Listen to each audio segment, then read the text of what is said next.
This is throwing me back to a time. Hello, silly people, and welcome back to the channel. My name's Trey, and today we're going to go over something very. It was a moment in my life. It was a moment of my life, and today we're going to talk about how to make a book. Willis Henry, Savior of the Future, a graphic novel that I had a strong desire to make, and I made it. Just the making of this book was something. It was indescribable, but I'm going to describe it and then tell you the ins and outs, how I made it, why I made it, and why it took about 8 years. Yes, this book took me 8 years to make. 8 years. And I'll tell you the pros and cons and what I would do differently. 8 years? Yes, 8 years. Stressed out. I think I quit at one time. It was a whole saga. But also, right, I'm going to lay out how you can make your own book. And I highly encourage others. Hopefully it won't take you 8 years. So the saga began in 2007, 2008, just as I graduated from college. And I had always planned to be a Disney animator. But then I made this blocky-headed character, and I knew what I wanted to do, and that was to become an independent artist. Now, I had always been a fan of the arts, and I was particularly drawn to animation, comic books, manga, and European comic books. But making one was totally different. But I knew I was going to give it a shot. I just had to try to see what would happen. But let's lay out the steps. So, in making something, anything, there are many steps, and usually the majors, like a Disney or a studio system, there's a lot of people doing different jobs. So for a graphic novel, you have to think that that's 5 jobs. That's 5 complete and separate jobs. There's a writer, there's a penciler, there's the inker, the letterist, the colorist, and the editor. But you also, if you want to print it, there's going to be a print. In this day and era, you can do digital. Like I would highly recommend always going the digital route before printing, because money. So think about that. All those jobs is your job. So if you want to make animation, the writer, the storyboard artist, the animator, the colorist, all of that is you. So for a graphic novel, all of that was me. And I did not think about that at first. That is partially the reason why this took 8 years. I did not know, oh yes, that's right. I am the writer. You have the script yet? What script? Right, so I had to write a script. The script was pretty fast because I already had the ideas. And actually I have the ideas for 9 books, but the first one was 420 pages approximately. That was my second mistake. Don't do that. Don't. Your first project should not be a 200, 420 some odd page. No. Start off small, start off simple. I would say, if you're new to this, take on the very smallest thing you can. So say a 4-page comic. A 4-page comic is one of the best ideas to get a sample of what a total story is. There's a beginning, middle, and end. The first page is the beginning, the middle is the story, and in the end is the conclusion. And it's a great test to get out all the drawing, writing, coloring, lettering, the whole process out that can be seen. So that's a great test bed, which is what I would recommend for myself if I was going back in the past. But here we are. Here we are.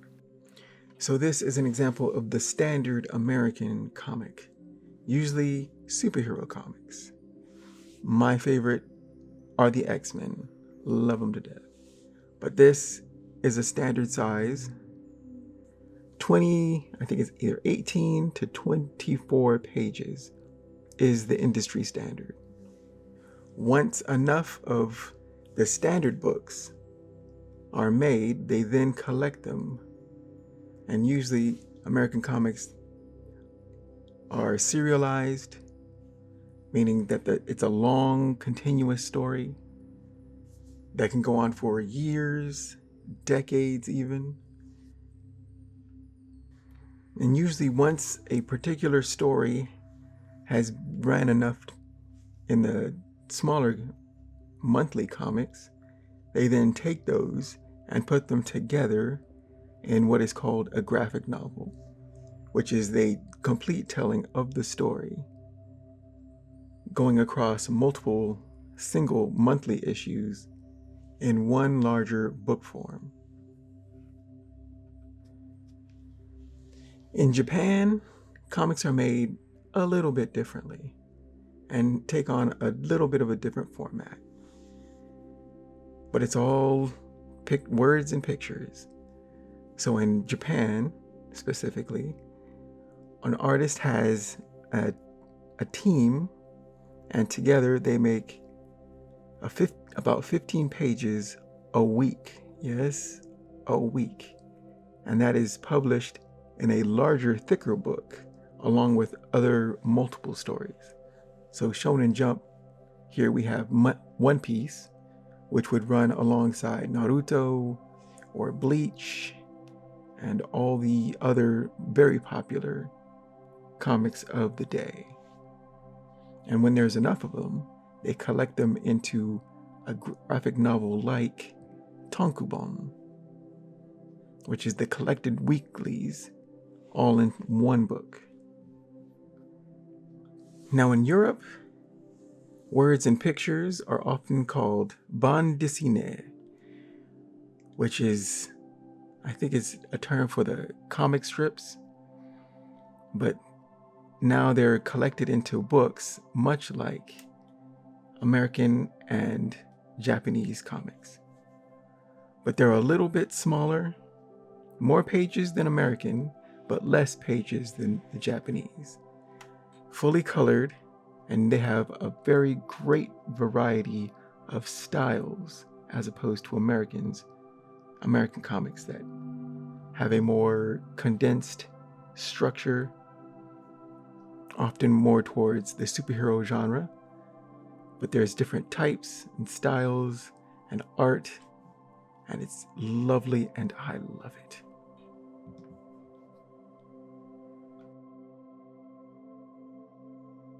So this is the first and approximately second pass of the whole book, the 422 pages that I first started with.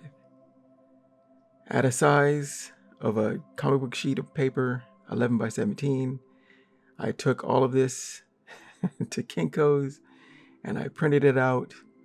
I have these little color tags for the start of each chapter. And this is how I started this. Now on that first pass, I have just a very, very rough. There was I didn't know what I was doing at the time. And so I just had to get it out. And I did it as quickly, as roughly, as loosely as I possibly could. And then once I had it printed out, then I drew on top of this chicken scratch with just a little bit more definition in red pencil. And I did that for the first 2 chapters, which is what I eventually broke that whole book down into after I had learned that I was not going to get that 400-page beast done. So yes, break your project down into smaller, more manageable chunks. So what you see here is the stack of work, just a part of the stack that went into making the book. This is years of work, a lot of pages. I don't think the backgrounds are included in this, but background's a whole separate thing I was trying to do. But this is the character work, the design, some of the inking. Yeah, it was something. Now, once the primary was done, then I got serious. I have this big book folder that I bought from Staples with a lot of the refillable, where you can put new pages in.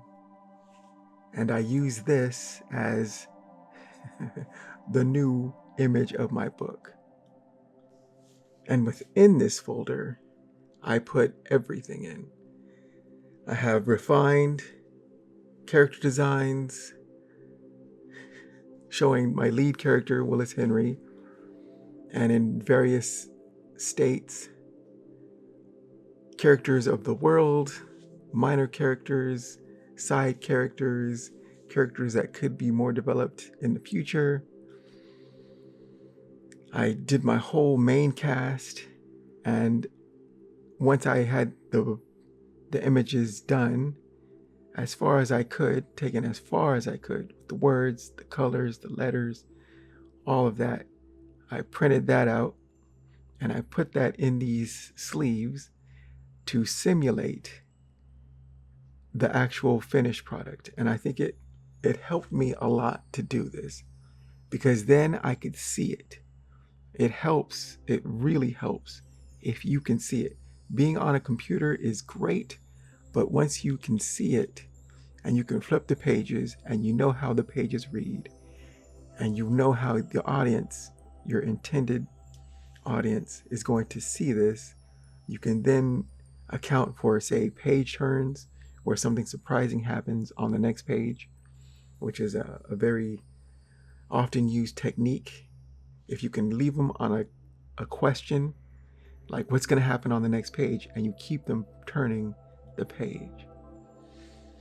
And that helped me to think about structure of my pages and basic layout and some stuff I had not even thought about, but it helped in the final image. And that was the purpose of this big old binder of stuff. And I highly recommend doing this because it helped me a lot. Here we have the main cast. I love seeing them. But yes, this helped me an incredible deal. And I now will do this for nearly every project that I make, just because it helps to see what your audience or intended viewers will see. So this is the stack that goes into the making of a book. On the bottom, we have the large volume of sketches and inks that I did after the initial thumbnails. And I put all of that work into a binder once I had it all pretty much the way I wanted it, but I needed that final check to see what the viewer would see. And then on top, we have the actual finished product. And this is the mountain of work. This is the heap that everyone has to go through to get to a final product. We went to this, and this is the dummy, and it's the whole book. It's printed a little darker, some stuff that I needed to clear up, but it's a a representation of what your book will look like. And also the binding's different. So this was the dummy. This is the flyleaf or the back page, and your cover actually goes, wraps around. Well, this one is the actual book. If we look at it, it's a little smaller. This is the actual book. This is the dummy book. It's just a little bit bigger. It's just a mock-up. And then you're supposed to go through the dummy book and try to find all the mistakes, make corrections, color corrections, and then you go again to make the final book. Now you can do that, and it's usually one proof. I think in some cases, maybe 2 proofs, but it'll cost you. And the time, of course. Because if you have to go back and change things, there's always a cost. So now let's talk about questions to ask your printer, and of course, how much. Right. I made a list of questions for the printer, and these were the questions. How much will printing 200 books at about 130 pages cost? How long would a printing process take? What is the format the book needs to be in?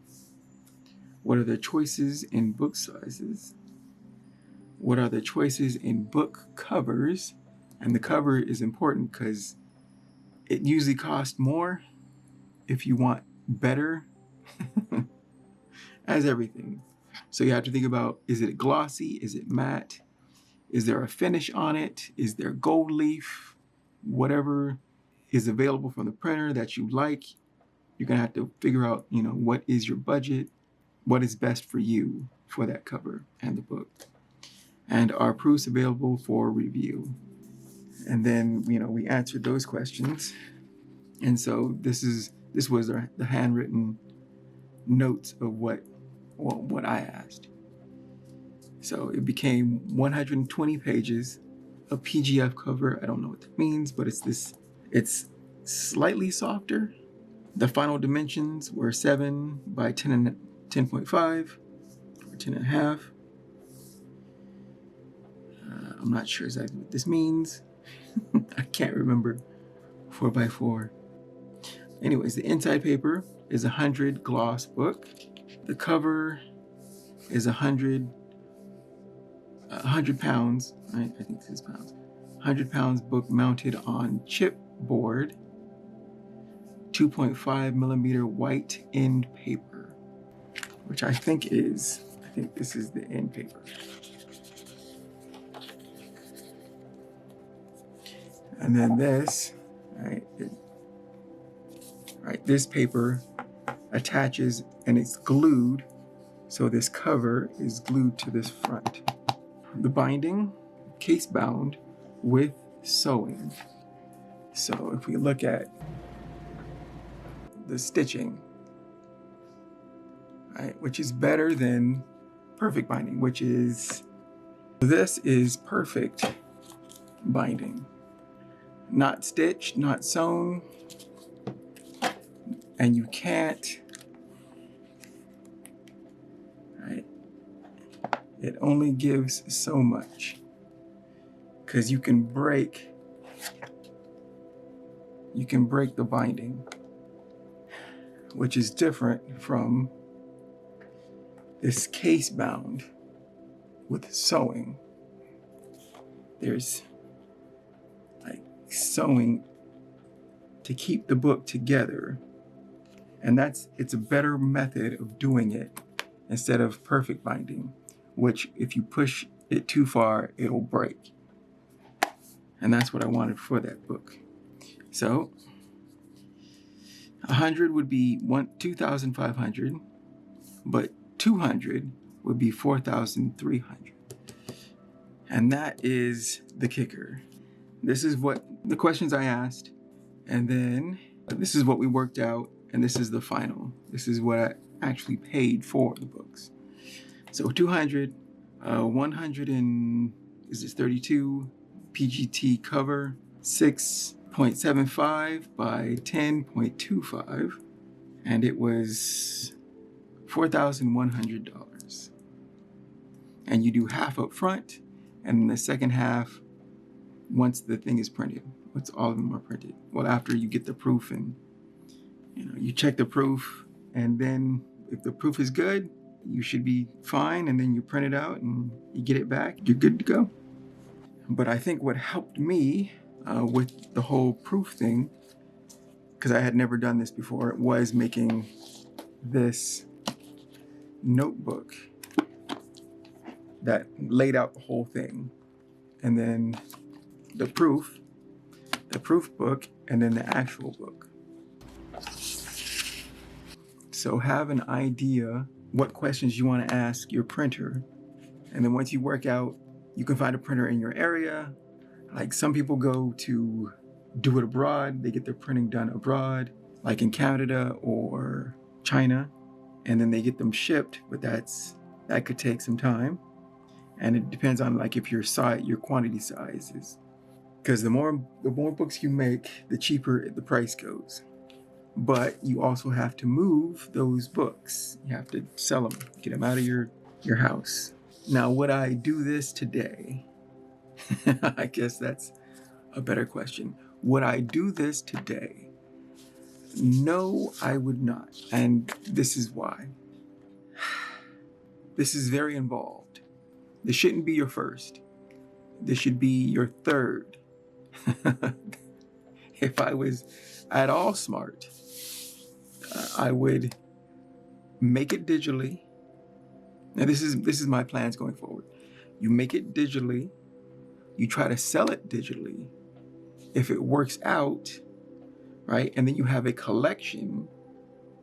Like say you do chapter 1, and your chapter 1 is between a standard comic book size, which is what, 22 to 24? Well, 20, 22, 24, all the way up to maybe 60 pages.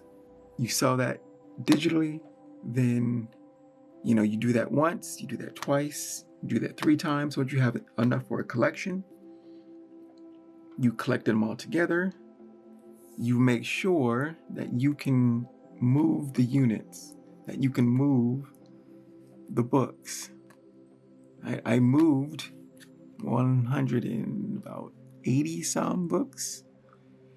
Of course, there will be some with some slight defects, some that will be harmed in transit, whether it's your fault or their fault. No printing process will be perfect. You will always have a very slight percentage that will be, I wouldn't feel comfortable selling. Right? They're minor nicks and like aberrations. Sometimes when you're printing a large amount of something, they won't all be perfect. Like this one, I think I kind of scratched the back and was like, crap. So I couldn't sell it. Well, I didn't feel comfortable selling it. You can, but again, don't start with this. This is, this was my ego. This was my hubris, if you will. This book is powered by hubris, and I would not recommend it. But I love books. So, it was great for the time. I learned a lot, so much. And I'll get more books because I want 10 of them. And that was bookmaking. Hopefully you learned something that can help you. All right, so let's go over some key points. All jobs are your jobs. So please set reasonable expectations on the work and the time it'll take to make it. Don't burn out. Please don't burn out. That's the worst that could happen. Number 2, commit to the project. but focus more on what you can learn. This is a long, long journey, and it'll get frustrating, hard, and at sometimes you'll want to quit. But don't focus on any of that. Focus on what you can learn and build off that. Number 3, the road is long. Very, very long. Longer than you can imagine on your first try. So please, please, please, have fun.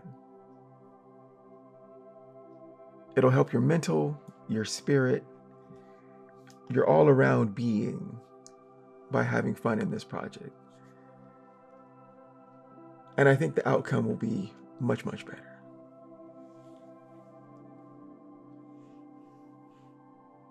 So, the conclusion. It took me 8 years to make one graphic novel. How many pages is this? 29-page comic. And then there's some bonus stuff in the back. No, there is not. I retract that statement. It's 30 pages, but they're not numbered. Anywho, it took me 8 years to make this comic book. Now, it was a rough ride. It was an odyssey. There was good and bad, like any odyssey. There was good and there was bad. At the end of the day, I would not do it the same way. I would not do it. If I could go back to the past and relive it or redo it, I would not do it the same. But hindsight, hey, hindsight is 2020. You know, you only realize all of that after you've done it. So yes, I would do things differently. I would not print this, right? This nice physical, I would not do that. I would have done it digitally, you know, and downloadable file, digital, all that. I would have done that. However, making all the mistakes, going through all that hardship to make this thing, this is still one of the best things I did. I don't think I made any money off of it. I spent a lot, what, $4,000 at least, because then there's all the other stuff. Like I had to buy a printer, a larger printer so I can scan larger pages.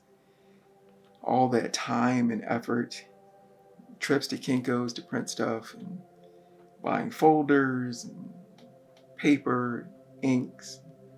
Yeah, all that money, I don't think I made. I know for a fact I didn't come out on top financially. Right? I did not come out on top financially.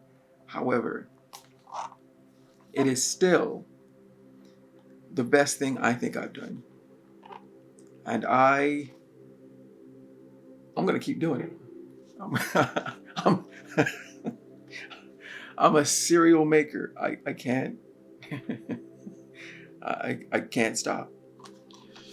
So yes, I will continue to make stuff. I'll be a little smarter next time. I will do things differently, but I will still create. I will still make books. I will still make art. I can't help it. I can't help it. This is the life I chose. And what will make you laugh will make you cry. So, I got no regrets on it. Best thing I ever did.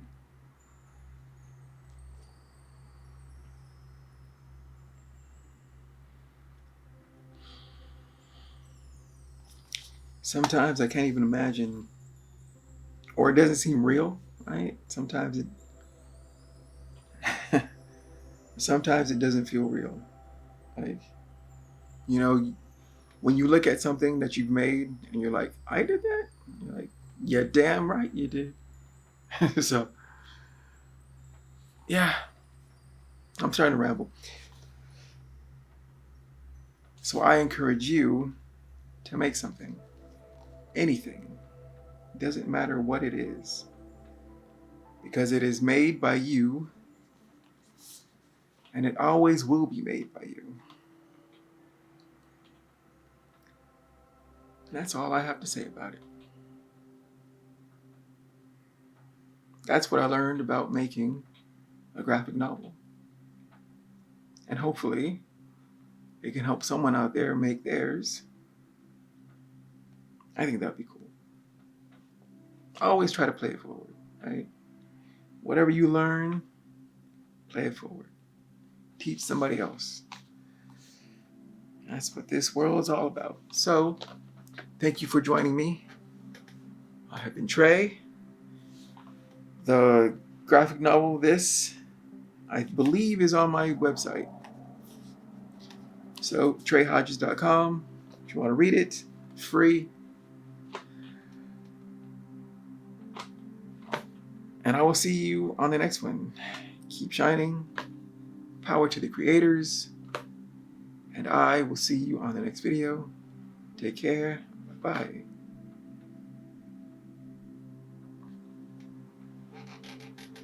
Oh boy. We good? We good. That's lunch, everybody. Lunch, everybody. It's just me. It's nobody else. I don't know why. I feel like a true author. You know, it feels like.